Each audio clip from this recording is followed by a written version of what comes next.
Saudara, malam ini saya ingin berbicara tentang betapa berbedanya pikiran kita dengan pikiran Kristus. Apa yang kita pikirkan sangat berbeda dengan apa yang Tuhan pikirkan. Saya ingin berbicara tentang kisah Paulus dan kisah Petrus. Saudara kan senang dengan sebuah nubuatan ya. Siapa yang nggak senang nubuatan? Saudara pasti suka dengan nubuatan sebagai tuntunan dan arahan Tuhan dalam hidup saudara. Tapi berapa banyak kali kita sering kali salah pikir, salah interpretasi atas apa yang Tuhan katakan dengan pikiran kita sangat berbeda. Sekalipun menurut kita mungkin itu artinya, tapi menurut Tuhan itu berbeda. Saya ingin menyampaikan kepada saudara perbedaan-perbedaan tersebut, dan mari malam ini kita memiliki pikiran Kristus. Kisah Rasul 23 ayat 11. Pada malam berikutnya Tuhan datang berdiri di sisinya, di sisi Paulus. Kisah Rasul 23 ayat 11. Pada malam berikutnya Tuhan datang berdiri di sisinya dan berkata kepadanya, kuatkanlah hatimu, sebab sebagaimana engkau dengan berani telah bersaksi tentang aku di Yerusalem, demikian jugalah hendaknya engkau pergi bersaksi ke Roma. Paulus dapat nubuatan dari Tuhan bahwa dia akan ke Roma. Keren ya? Dari desa Tarsus, dia dipanggil Tuhan untuk melayani Tuhan, dan Tuhan bilang kamu akan ke Roma. Saudara, karena saudara sudah dengar, sudah baca Alkitab, jadi saudara udah tahu ceritanya. Tapi kalau saudara, kita pura-pura nggak tahu ceritanya Paulus, bagaimana hidupnya, kita pura-pura nggak tahu. Hari itu, seorang Paulus, seorang nabi, mendapatkan nubuatan dari Tuhan bahwa kamu akan pergi ke Roma. Mungkin saya ngomong sama saudara kayak gini mungkin ya. Lulu, Peter, kamu akan pergi ke Spanyol. Tuhan akan mengirim kamu, mengutus kamu ke Spanyol. Keren nggak, Lulu? Pikiran kamu melayang-layang kemana-mana ya. Bakal enak, bakal begini, bakal begitu, bakal begenah, betul nggak? Jujur, saudara naik pesawat, naik begini, naik begitu, nanti gua mau makan ini, mau makan itu, di Spanyol, begini, betul? Saudara berpikir dengan pola pikirmu yang selalu datang dari dagingmu. Betul? Tapi lihat bagaimana caranya Paulus dibawa Tuhan ke Roma. Berbeda dengan yang saudara pikir dan saudara dan saya pikir. Kisah Rasul 27 ayat 1. Setelah diputuskan bahwa kami akan berlayar ke Italia. Ke Italia loh, keren loh. Siapa yang nggak kepengen ke Italia, pusat mode? Maka Paulus dan beberapa orang tahanan lain diserahkan kepada seorang perwira pasukan yang bernama Julius dari pasukan Kaisar. Paulus dapat nubuatan hebat bahwa dia akan menginjil jadi pendeta, jadi gembala, jadi rasul di Roma. Sesuatu yang besar, sesuatu yang hebat. Secara manusia, kalau hamba-hamba Tuhan yang sekarang berpikir, mungkin betapa hebat dan ajaibnya. Tetapi lihat bagaimana Paulus sampai ke Roma. Dia naik kapal sebagai tahanan. Sebagai residivis. Sebagai orang jahat bagi dunia. Dia sampai ke Roma. Tidak seperti yang kita bayangkan. Yang jadi pendeta tuh bakal punya jemaat 2.000, 10.000, punya gedung gede, punya pepuluhan besar, bisa punya sound system yang hebat, yang ratusan juta, miliaran rupiah, bisa hidup nyaman, punya mobil, punya apa, enggak. Ketika Paulus mendapatkan nubuatan yang besar dan hebat, dan ketika dia taat, dia sampai ke Roma sebagai tahanan. Dan tidak berapa lama, dia di Roma, dia mati, dipenggal. Ketika dia berjalan di dalam kebenaran, ketika dia berjalan di dalam ketaatan, ketika dia melakukan apa yang benar di mata Tuhan, dia mendapatkan nubuatan dan sampai kepada akhir pertandingannya berbeda dengan cara manusia berpikir. Ada satu lagi orang yang besar, satu lagi di Alkitab, yaitu Petrus. Tuhan bilang begini di Matius 16 ayat 18. Dan aku berkata kepadamu, engkau adalah Petrus. Hebat. Dan di atas batu karang ini, Petrus itu dianggapnya batu karang.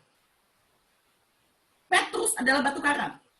Di atas batu karang ini, aku akan mendirikan jemaatku, dan Allah maut tidak dapat menguasainya. Keren nggak? Coba kalau Jordan dapat nubuatan gini. Jordan, engkau akan dipakai Allah menjadi batu karang dan akan mendirikan jemaatku. Dan Allah maut tidak akan menguasainya. Keren nggak? Ngangguk aja. Keren nggak? Keren. Dulu Ai nggak tahu bahwa Petrus itu sebagai batu karang akan mendirikan jemaatku dan Allah maut tidak dapat menguasainya. Saudara masih ingat?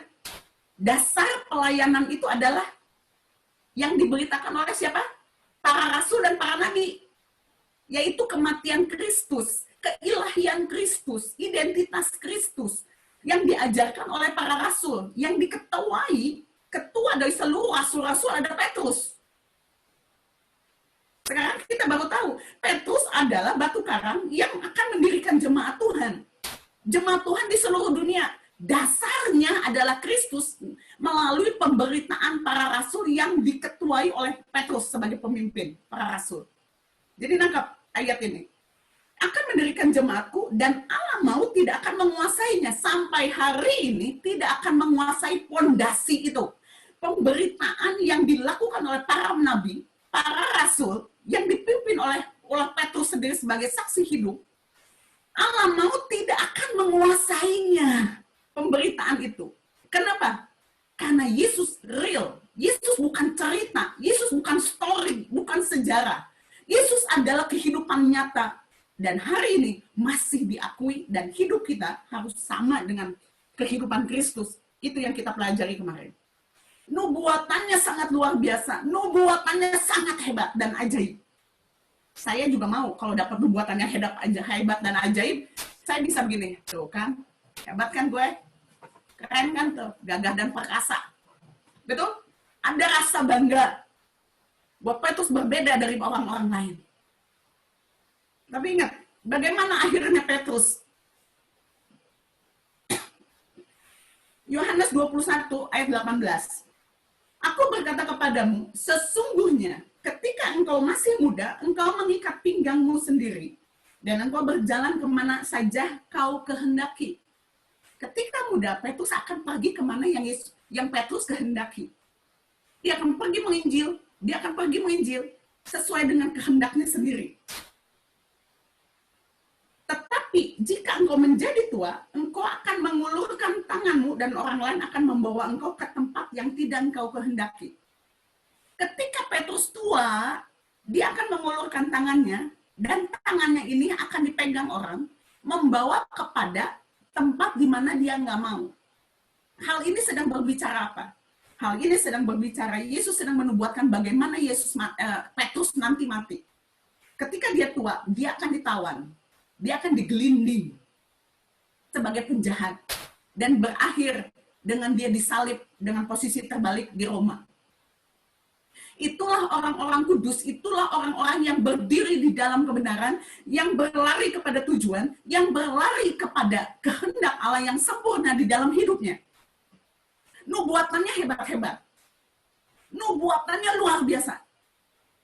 Tapi, apa yang dipikirkan manusia tidak seperti apa yang dipikirkan oleh kita, oleh Allah. Karena Tuhan bilang, jalanmu bukan jalanku. Rancanganmu bukan rancangan Allah. Jadi kalau saudara menerima sebuah nubuatan, jangan berpikir dengan alam pikiranmu yang penuh dengan kedagingan. Kalau saudara mendapatkan nubuatan begini, engkau akan dipakai luar biasa, dan engkau akan memberitakan nama Tuhan, engkau akan diberkati dengan limpah. Terus saudara berpikir apa? Wah, gue bakal kaya raya deh nih. Betul? Engkau akan diberikan karunia untuk pintar, ya, roh hikmat, roh pengertian turun atas engkau. Terus saudara pikir anak-anak muda nih yang masih sekolah, oh gue nggak usah ke sekolah, gue nggak usah belajar lagi. Gue tiba-tiba pintar, tiba-tiba punya IQ yang tinggi.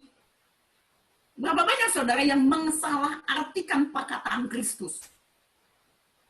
Jangankan saudara, murid-muridnya juga sama. Mari kita lihat betapa, menurut saya ya, betapa bodohnya manusia. Yohanes 11 ayat 11. Lazarus saudara kita tertidur. Padahal mati kan?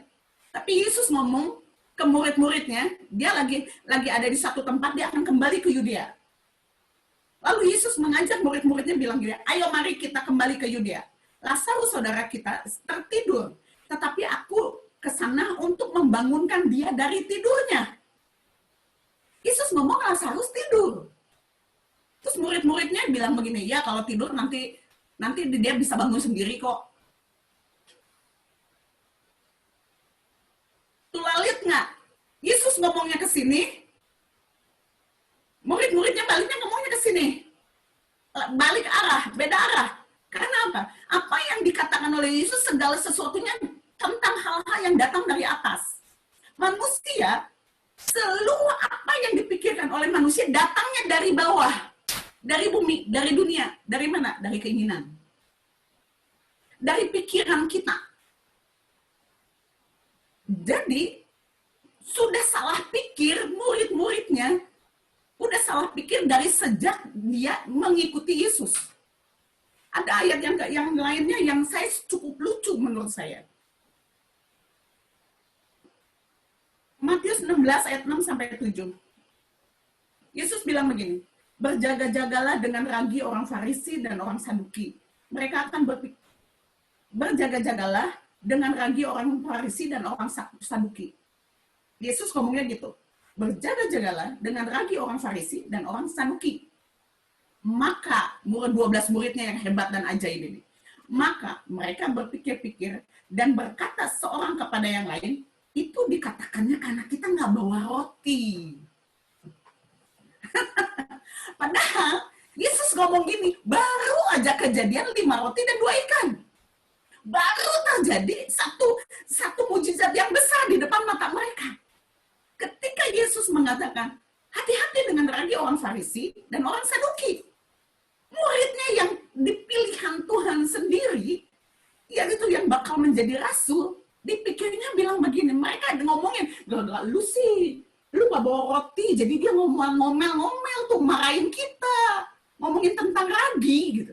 Dia lagi gosip satu dengan yang lain, mungkin Yohanes lagi nyalahin Petrus, mungkin Petrus lagi nyalahin Yakobus, gara-gara lu sih gak bawa roti. Jadi kita dimarahin tuh, dia ngomong tentang ragi.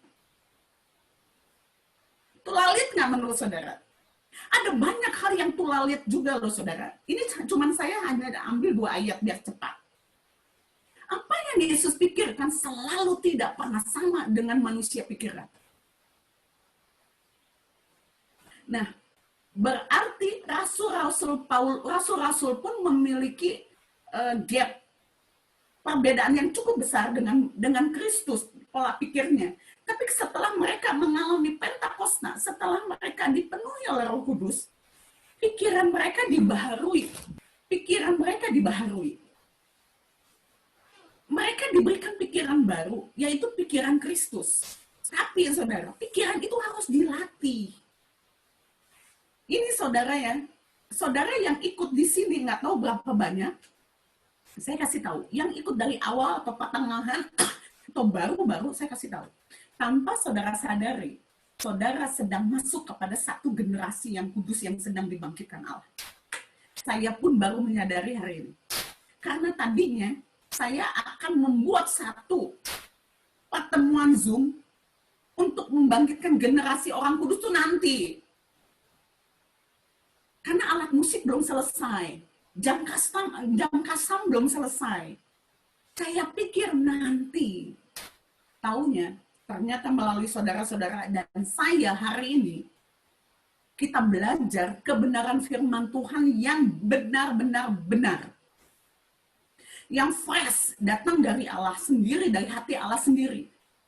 yang sangat berbeda dengan apa yang dikatakan oleh gereja atau oleh orang-orang lain. Saya tidak sedang membenarkan saya lebih baik, bukan. Karena saya pun baru tahu tentang segala sesuatunya adalah ketika saya dibukakan sore tadi. Setiap hari kita PA, saya pun baru dibukakan. Sebelum saudara menerimanya, saya udah ditegur duluan, saudara. Jadi benar-benar pedang bermata dua itu nyata dan real. Ini yang Allah katakan tentang pikiran. Filipi 2 ayat 5. Hendaklah kamu dalam hidupmu bersama menaruh pikiran dan perasaan yang terdapat di dalam Kristus. Jadi saudara sebagai ciptaan yang baru, saudara yang sudah dibaptis Roh Kudus, saudara yang senantiasa, saya rasa ya, saudara selalu dipenuhi oleh Roh Kudus setiap kita ketemu. Setiap kita menyembah di tempat ini, melalui Zoom ini, saya merasakan saudara dipenuhi, saudara diurapi oleh Roh Kudus, dan seharusnya dari setiap hari Senin, hari Rabu, hari Jumat, pikiran saudara itu harus diperbaharui, dan saudara harus memiliki pikiran Kristus, perasaan Kristus. Seperti rasul-rasul, ketika dipenuhi Roh Kudus, ketika dibaptis, semuanya berubah. Semuanya berubah. Dan itu yang seharusnya saudara juga lakukan. Bahkan di Korintus dikatakan demikian, aku menaklukkan seluruh pikiranku kepada Kristus. Kenapa? Harus ada perkataan di dalam ayat itu seperti itu. Kenapa, saudara? Berapa banyak kali kita sangat sulit untuk konsentrasi. Berapa banyak saudara yang sangat sulit untuk berkonsentrasi. Sangat sulit. Apalagi kalau ada masalah, apalagi kalau kerjaan belum beres, apalagi kalau segala sesuatunya sedang terjadi hal-hal yang tidak baik dalam hidup kita. Pikiran kita kan kesedotnya ke sana. Sangat sulit untuk konsentrasi, sangat sulit untuk fokus. Kalau lagunya seperti ini ya, we cry holy, holy, holy, we cry love you, love you, love you. Kita nggak bisa mikirin, kita tidak bisa merenungkan setiap kata-kata daripada pujian ini menjadi sebuah pengagungan, sebuah cinta yang keluar dari hati kita. Kenapa? Karena pikiran kita ngaco kemana-mana.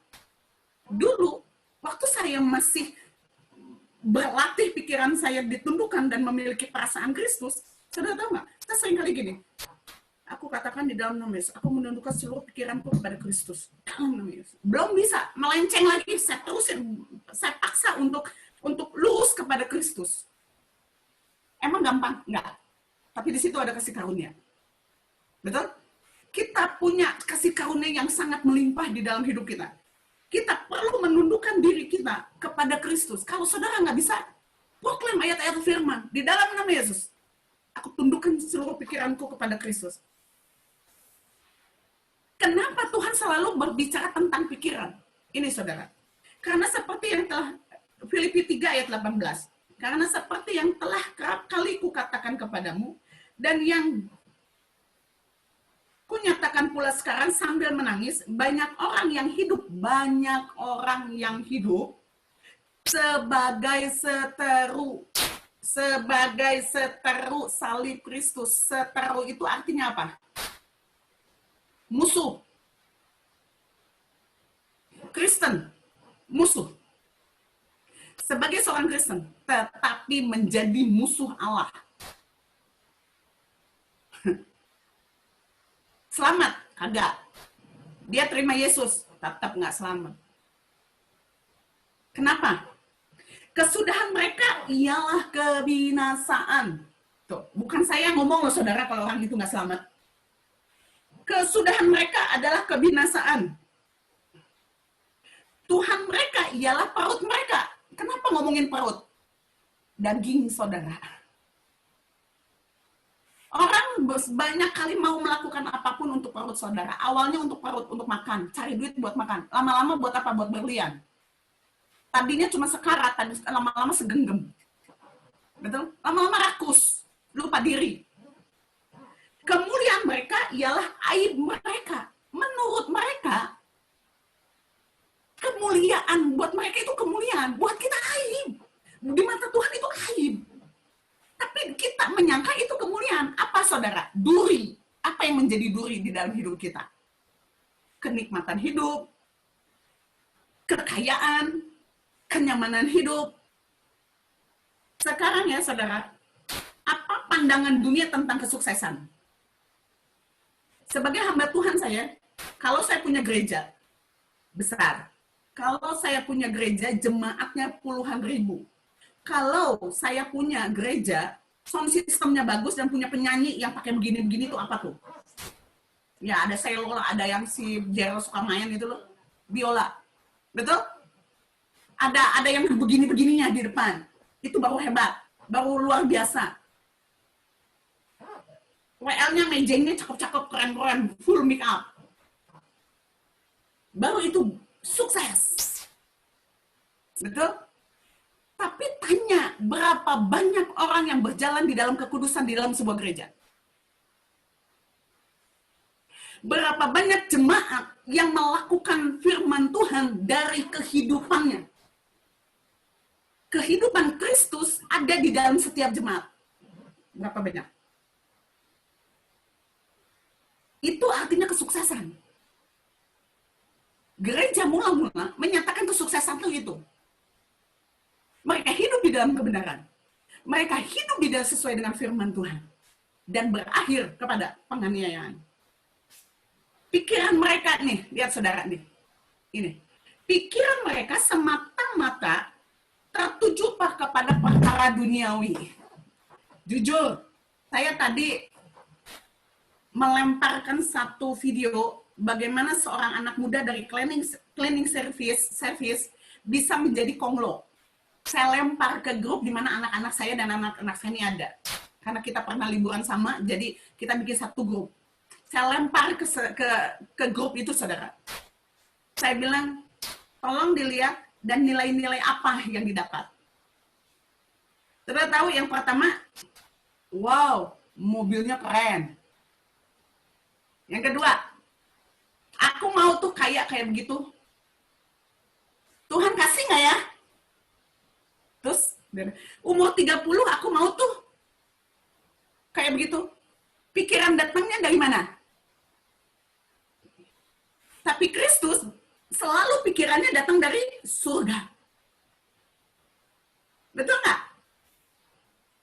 Saya memberikan itu bukan untuk melihat kemewahannya, tapi ada pesan moral di balik video itu. Sebetulnya itu yang ingin saya sampaikan. Pesannya adalah nonton dan melihat.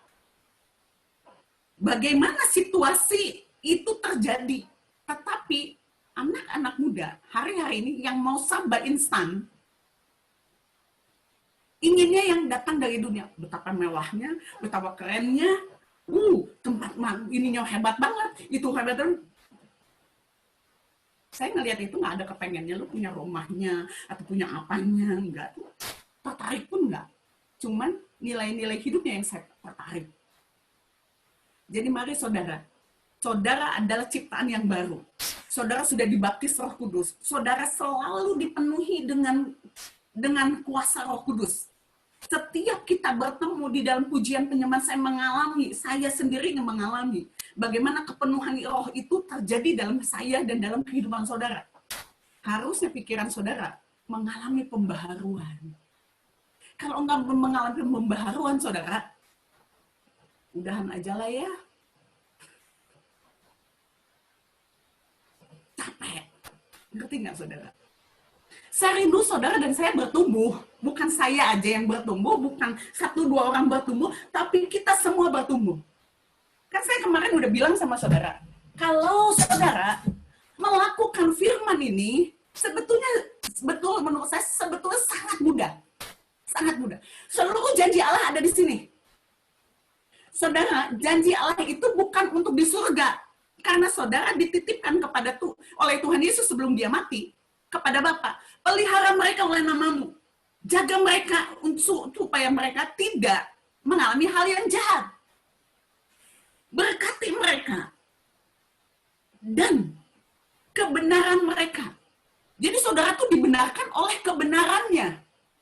Kebayang nggak saudara? Itu berkatnya berkali lipat. Dan Tuhan bilang, jangan ambil mereka dari dunia ini. Tapi pelihara mereka.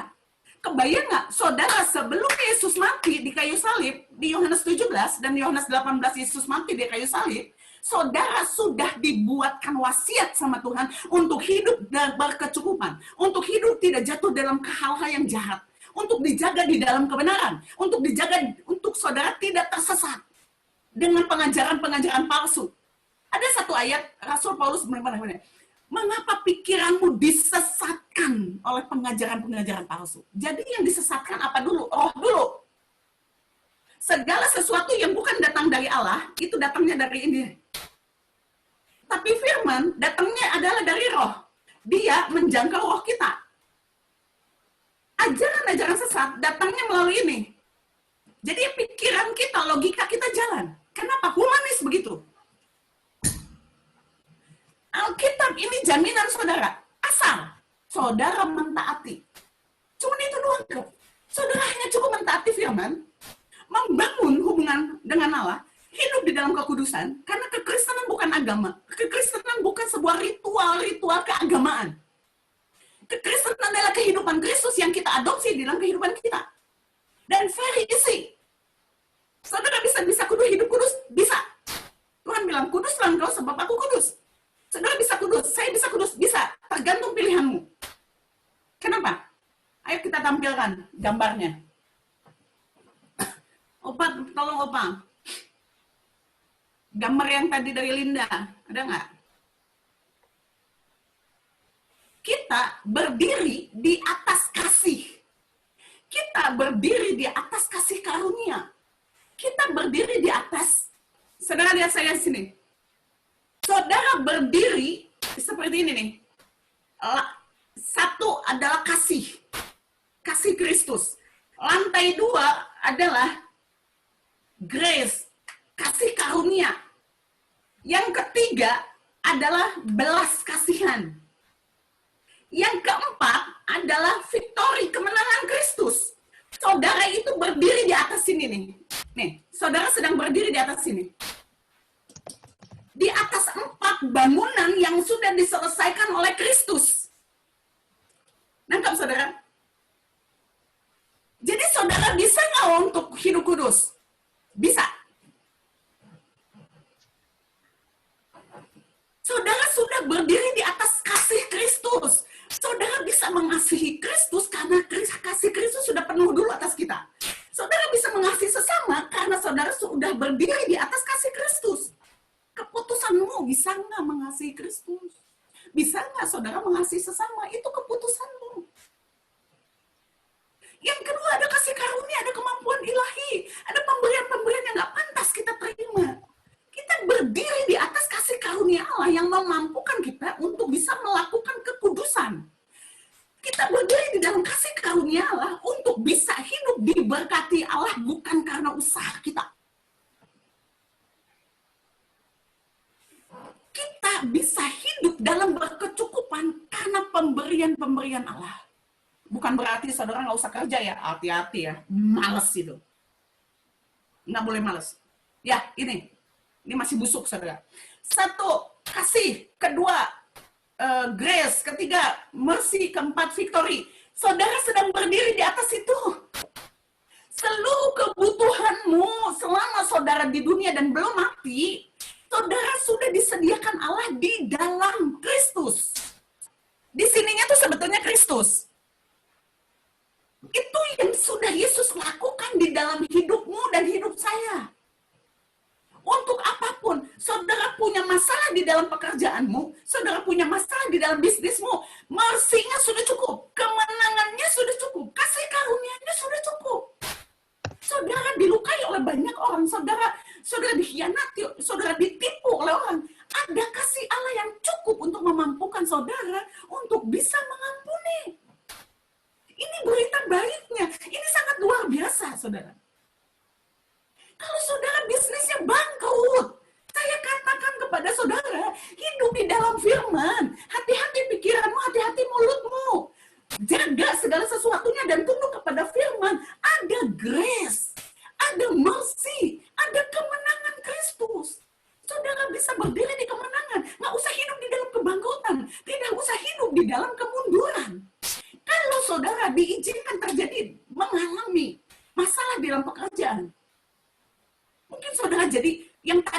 dapat 10 menjadi dapat 4 atau dapat 5, dengar. Jangan salahin Tuhan. Periksa diri kita. Periksa diri kita. Berapa banyak yang kita lakukan kemarin salah. Ketika yang kemarin salah, dosamu diampuni. Tetapi konsekuensi dosa akibat kerusakan yang terjadi, itu harus saudara tanggung. Tapi ada kasih karunia. Seperti yang saya kemarin ceritakan kepada saudara. Saya memberontak kepada Allah. Saya masuk dalam satu kesakitan, masalah yang sangat besar. Tapi ada kasih karunia untuk saya hidup dalam berkemenangan. Kenapa? Karena ada bangunan-bangunan yang sudah Yesus sediakan bagi kita. Sebetulnya kita cuma tinggal berdiri. Gampang banget. Mari saudara kita bersama-sama maju. Jangan kalah dengan apa saudara? Derap langkah dunia. Iblis ingin mengambil lebih cepat apa yang menjadi bagian dia yang sudah dikatakan di Alkitab. Dan ketika saudara lambat-lambat, saudara nggak akan bisa mengikuti derap langkah mereka, nggak bisa. Saudara akan terlibas dan saudara akan kelewat. Tadi saya waktu di hall, ada banyak teguran Allah yang sangat keras kepada saya. Ada banyak awasan-awasan yang sangat keras untuk gereja Tuhan di depan. Saya mau saudara tidak terkena nabi-nabi palsu, ajaran-ajaran sesat. Yang setengahnya benar, setengahnya nggak diceritain. Kita kejadian jelas sekali. Adam dan Hawa jatuh dalam dosa karena iblis menyatakan kebenaran yang separuh. Separuhnya benar, yang separuhnya nggak diberitakan. Bukan bohong, nggak diberitakan. Ketika Yesus 40 hari puasa, dia diuji. Dia dicobai oleh iblis, diizinkan oleh Roh. Itu pun setengah firman yang benar, setengah firman yang tidak dinyatakan. Kalau saudara nggak kuat dalam firman, saudara akan tertipu. Karena akan banyak orang yang melayani Tuhan demi perutnya, demi keinginan dagingnya, demi nama besarnya, demi apa? Tipe nomor 3, tanah nomor 3. Kenikmatan dunia, kesuksesannya berbeda dengan kesuksesan yang ada di Alkitab. Dan bersiap saudara, ketika saudara berjalan di dalam kebenaran, saudara akan banyak berbentok dengan orang lain. Akan banyak orang nggak cocok dengan kita. Kenapa? Karena kita ada dalam kebenaran. Dan ketika kita bentrok dengan orang-orang yang berdiri separuh-separuh, saudara jangan kompromi dengan mereka. Nanti saudara menjadi buah yang setengah matang. Dan itu dibuang sama Tuhan. Nah, nomor 3. Jangan pernah jadi tipe tanah nomor 3. Opa minta tolong anak kecil yang bawa koper, Opa. Nah, saudara. Tadi Tuhan cuma bilang begini, Esther, kamu harus bersiap untuk segera berjalan dan berlari kepada tujuan. Karena waktunya sangat singkat, kedatangan Allah sangat singkat. Tidak akan pernah dapat saudara prediksi. Kenapa? Karena gereja Tuhan yang membuat situasi semakin buruk. Gereja Tuhan sedang menuju kepada kehancuran. Kenapa? Karena gereja Tuhan menganut kebenaran palsu. Kebenaran yang separuh. Mereka terlibat dengan penjualan perdagangan di dalam bait Allah. Perdagangannya bukan dagang beli jual baju, bukan saudara. Dagangnya apa? Memberitakan kebenaran palsu. Setengah yang diberitakan, setengah enggak. Kenapa? Mereka takut jemaatnya habis. Mereka membuat nyaman para membernya, biar membernya tetap setia untuk ada di dalam gereja. Tapi Tuhan bilang gini, aku akan membangkitkan generasi yang kudus, dan akan membuat seluruh generasi yang kudus itu akan berlari mendahului orang-orang dunia. Dan mereka akan seperti anak kecil ini. Aku siap untuk pergi Tuhan. Saudara harus siap dengan koper yang saudara bawa. Saudara adalah turis di bumi ini. Anytime saudara harus siap untuk berangkat. Nggak usah bawa banyak-banyak, secukupnya. Tuhan bilang akan ada tersedia hal-hal yang lebih baik yang disediakan Allah yang terbaik. Nggak usah bawa banyak-banyak. bawa kekayaan surga. 1 koper sudah cukup. Dan katakan kepada Tuhan, kemana kamu mau pergi? Ke situ aku ada. Bukan surga tujuan saya. Tujuan saya adalah di mana Yesus ada, di situ saya ada. Saya nggak mau jauh-jauh sama Tuhan. Saya mesti di sebelah. Kalau Tuhannya lagi jalan ke kanan, saya ada di sana. Tuhan jalan ke kiri, saya ada di kiri. Pokoknya Tuhan Yesus ada di mana, saya harus ada di sana. Dan Tuhan bilang, Esa, kamu bersiap. Siapkan koper. Hidup ini terlalu singkat. Dan nggak ada orang yang dapat memprediksi seberapa singkat dan penghakiman akan datang atas dunia. Dan Allah akan memisahkan kambing dan domba. Mari kita tundukkan kepala.